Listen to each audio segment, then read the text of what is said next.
Bismillahirrahmanirrahim. Assalamualaikum warahmatullahi wabarakatuh. Waalaikumsalam warahmatullahi wabarakatuh. Ya, alhamdulillahirrahmanirrahim. Hari ini kita bertemu kembali dalam PJJ secara pelajaran bahasa Indonesia ya. Dan Ibu mengingatkan agar kalian tetap menjaga kesehatan dengan patuh pada prokes yang sudah ditetapkan oleh pemerintah. Yang harus kita patuhi itu yaitu ada 5M itu. Pastikan dimanapun kalian berada, kalian tetap menjaga kesehatan ya. Dan sebelumnya kita akan berdoa terlebih dahulu.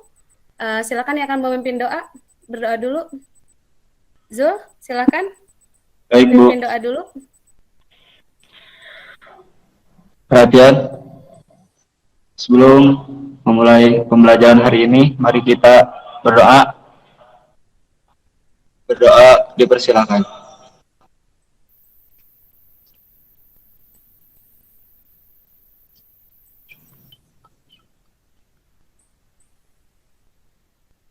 Berdoa selesai. Ya, terima kasih Julia. Ibu izin berbagi layar.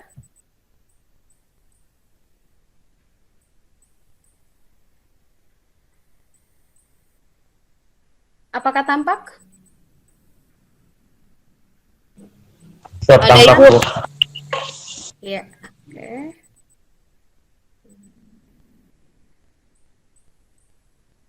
Ini adalah menyusun surat lamaran pekerjaan. Ya. Menyusun surat lamaran pekerjaan, materi kita yang baru, aktivitas pembelajaran kita yang baru, dan ini merupakan lanjutan dari aktivitas kalian sebelumnya. Jadi aktivitas sebelumnya itu kalian sudah belajar tentang sistematika surat lamaran pekerjaan dan tentang unsur kebahasaan surat lamaran pekerjaan.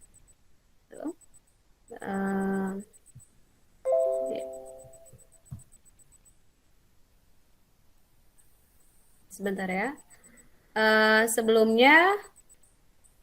Sebelumnya ini dulu ada kesepakatan kelas dulu. Ada kesepakatan kelas dulu. Kesepakatan kelasnya adalah kesepakatan kelasnya ini. Nah ini, jadi selama pembelajaran berlangsung, kita harus bersikap santun dan saling menghormati, kemudian bersikap aktif, responsif, dan bertanggung jawab, mendengarkan ketika ada yang sedang berbicara, kemudian kalian dimohon untuk mengangkat tangan jika akan berbicara, ya termasuk Ibu, misalnya Jul sedang berbicara, Ibu akan berbicara, Ibu juga harus mengangkat tangan, kemudian menyalakan kamera pada saat pembelajaran berlangsung, dan mematikan mikrofon saat ada yang sedang berbicara. Nah itu kesepakatannya, jelas ya. Ini kesepakatan yang memang sudah biasa kita lakukan. Kemudian tujuannya adalah melalui pembelajaran ini, kalian diharapkan terampil menyusun surat lamaran pekerjaan dengan memperhatikan isi, sistematika, dan kebahasaan dengan bekerja sama mandiri komunikatif selama proses pembelajaran. Nah, selanjutnya ini adalah surat lamaran pekerjaan, materi yang sudah dipelajari. Nah, sebelum kita menyusun, Ibu minta dari kalian ada yang menjelaskan dulu atau menyampaikan atau mereview dulu terkait sistematika surat lamaran pekerjaan dan unsur kebahasaannya. Silakan, siapa? Di sini saya akan menyampaikan tentang sistematika surat lamaran pekerjaan yang terdiri dari tempat dan tanggal pembuatan surat, lampiran dan hal, alamat surat, salam pembuka, alinea pembuka, isi, dan penutup. Kemudian salam penutup dan tanda tangan dan mata terang. Ya, dan nama terang. Oke, terima kasih ya Alfi ya. Itu kalian sepertinya sudah sangat paham ya, hafal benar gitu ya sistematika surat lamaran pekerjaan yang sesuai dengan format standar. Terima kasih Alfi. Selanjutnya yang akan mereview unsur kebahasaan surat lamaran pekerjaan. Ibu persilakan. Izin review unsur kebahasaan dalam surat lamaran pekerjaan, itu yang pertama surat yang standar, yang kedua bahasa yang dan benar, yang ketiga kata pengantar jelas, singkat, padat, informatif, dan tepat sasaran. Yang keempat, penyampaian maksud surat pada isi surat.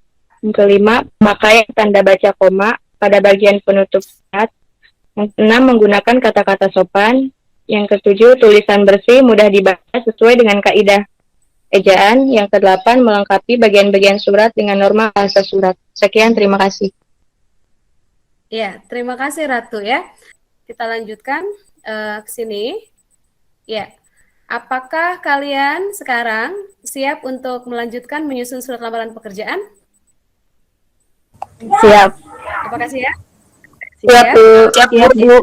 Ya, terima kasih ya. Siap, Bu. Nah, ya, terima kasih ya. Kalian sudah siap. Nah, sekarang sebelum kalian menyusun surat lamaran pekerjaan, Ibu akan mengajak kalian untuk belajar fokus ya, mengenali potensi diri. Bagaimana caranya? Caranya adalah silakan kalian membuat sebuah gambar dari objek apa saja yang dapat mendeskripsikan karakter dan kemampuan kalian. Mungkin bunga gitu ya, bisa dari tanaman, bisa dari hewan gitu ya, atau bisa dari objek lain yang menurut kalian ada sifat-sifat tertentu yang dari objek tersebut yang mewakili karakter dan potensi kalian. Setelah selesai, tolong diperlihatkan, dan 1-2 orang Ibu minta untuk memberikan penjelasan atas gambar kalian. Izin menyampaikan. Gambar apa? Di sini Alfi gambar timbangan. Jelas nggak, Ibu? Oh, gambar timbangan. Oke, gambar timbangan. Ya, silakan dijelaskan. Kenapa Alfi ambil gambar timbangan? Karena menurut Alfi itu Alfi cukup seimbang, Ibu orangnya. Ketika ada masalah, Alfi coba untuk meluruskannya, untuk menyelesaikannya dengan baik gitu. Di sisi lain Alfi orangnya tertutup, tetapi ada kalanya Alfi terbuka untuk semua orang. Wah, luar biasa ya. Adil, seimbang begitu? Ya. Dan Alfi juga tertarik untuk belajar hukum, Ibu. Oh, tertarik untuk belajar hukum. Iya, oke. Terima kasih, Alfi ya. Terima kasih kalian sudah menyampaikan gambar kalian, sudah menyampaikan filosofisnya juga menjelaskan. Nah, ini selanjutnya terlihat ada gambar? Ya, ini Terlihat, ada beberapa bidang profesi. Ada yang bisa menyebutkan ini? Kira-kira yang tampak di sini, ini pekerjaan apa saja? Ada yang pakai dasi juga di sana? Ya, Hafiz silakan.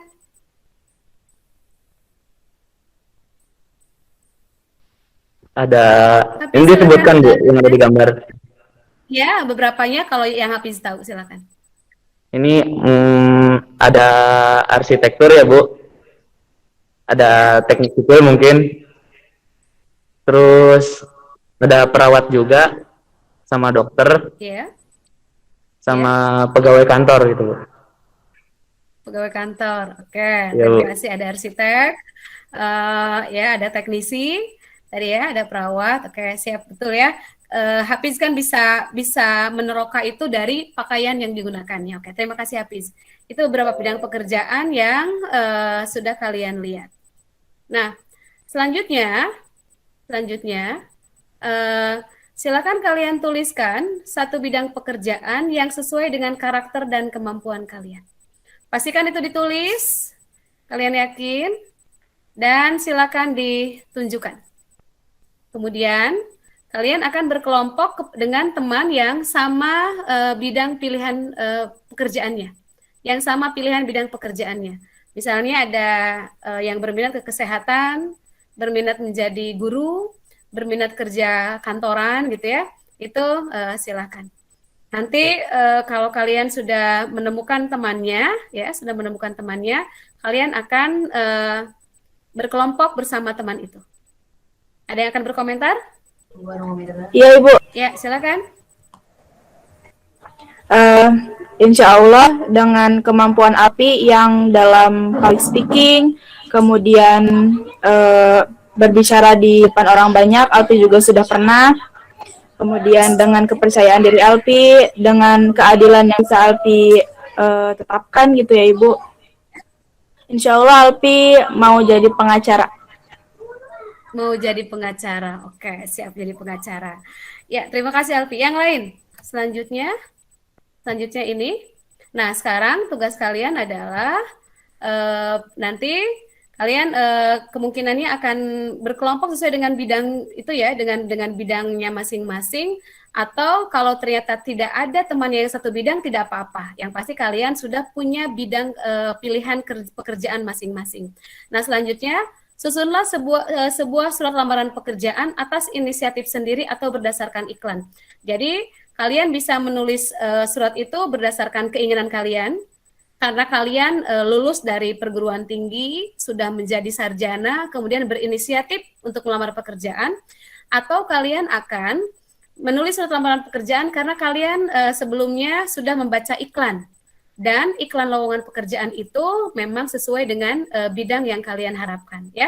Boleh. Tapi sebelumnya silakan yang pertama pastikan dulu bidang pekerjaannya. Kemudian yang kedua, pastikan lembaga atau perusahaan yang dituju lengkap dengan alamatnya. Yang ketiga, siapkan persyaratan yang diperlukan untuk dilampirkan, fotokopi ijazah, fotokopi KTP ya, dan sebagainya.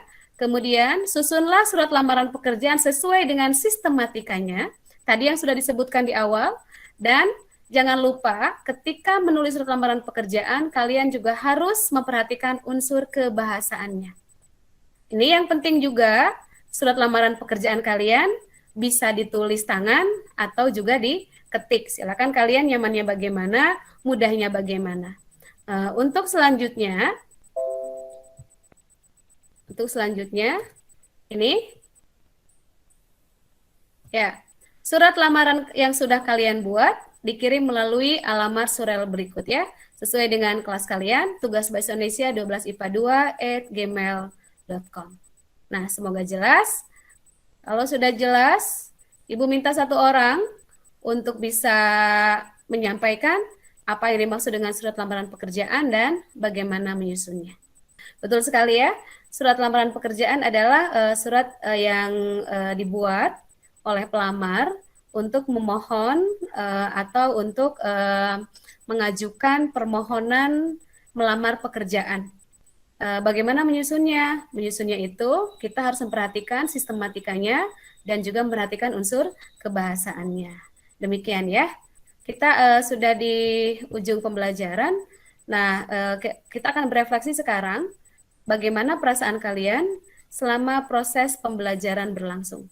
Kalian bisa mengungkapkannya dengan kata-kata, kalimat, atau dengan memberikan tanda emoticon pada kolom chat. Silakan. Ibu Elvi izin mau sedikit menyampaikan. Ya, silakan. Setelah pembelajaran kali ini, Elvi sangat merasa senang.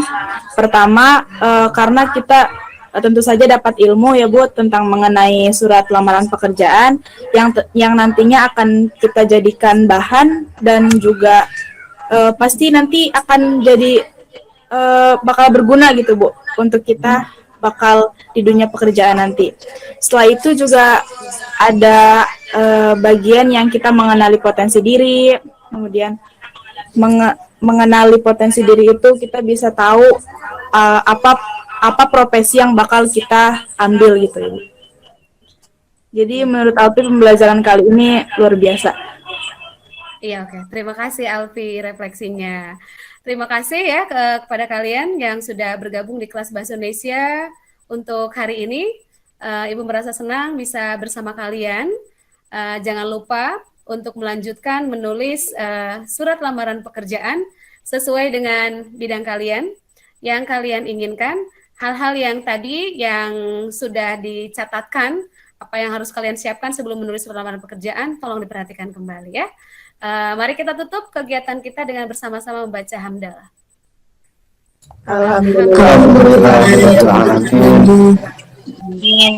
Ya, terima kasih. Sampai bertemu pada pertemuan berikutnya. Kita punya materi baru tentang novel sejarah. Khususnya kita akan menganalisis unsur kebahasaan novel sejarah. Terima kasih. Assalamualaikum warahmatullahi wabarakatuh.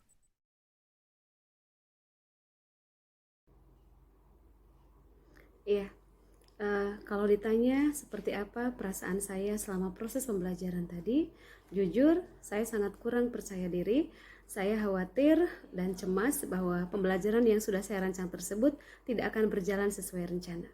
Saya berusaha menenangkan diri, dan setelah saya melihat bahwa murid-murid bersikap aktif dalam proses pembelajaran, akhirnya itu dapat menumbuhkan rasa percaya diri saya, dan kemudian saya optimis bahwa pembelajaran saya yang mengintegrasikan pembelajaran berdiferensiasi dan pembelajaran KSE akan berhasil.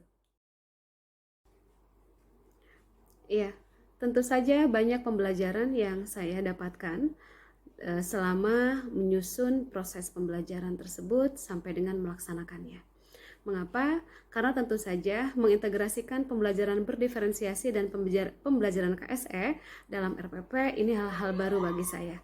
Ini agak sulit awalnya, tapi setelah saya berusaha melakukan revisi beberapa kali, sampai akhirnya saya menemukan satu formula di RPP saya yang jelas-jelas akan membawa para peserta didik untuk dapat belajar sesuai dengan kebutuhannya, dan juga mereka akan turut diarahkan untuk menggali potensinya. Dan ini ternyata sangat baik karena saya beranggapan dan bahkan berkesimpulan bahwa pembelajaran berdiferensiasi dan pembelajaran KSE ini merupakan strategi yang harus ada dalam pembelajaran kita sebagai bentuk implementasi pembelajaran yang berpihak pada murid. Dengan pembelajaran berdiferensiasi dan pembelajaran KSE, para murid akan terwadahi, akan terakomodasi kebutuhannya, dan mereka juga akan diarahkan untuk mengenali potensi dirinya. Sehingga secara tidak langsung dalam setiap pembelajaran, siswa akan semakin terasah untuk mengetahui apa yang dimiliki oleh mereka dan potensi apa yang harus dikembangkan oleh mereka. Berdasarkan pada pengalaman pembelajaran yang sudah saya lakukan, saya merasa bahwa pembelajaran itu masih sangat jauh dari sempurna dan masih banyak hal yang perlu saya perbaiki.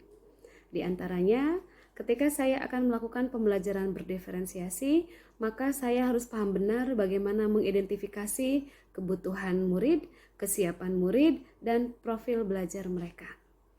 Saya juga harus pandai memilih metode, harus lebih pandai lagi memilih media, model pembelajaran, dan bahan pembelajaran agar terjadi diferensiasi tidak hanya pada konten, tapi juga pada proses dan pada produknya. Selain itu, pada pembelajaran KSE, saya juga harus semakin meningkatkan kemampuan saya dalam mengenali lebih banyak lagi, lebih bervariasi lagi teknik-teknik KSE. Semakin banyak teknik KSE yang saya terapkan di kelas, kemungkinan besar akan semakin berdampak pada murid, sehingga mereka akan terbiasa, terdorong untuk bisa memiliki kompetensi sosial dan emosional yang lebih baik dari hari ke hari.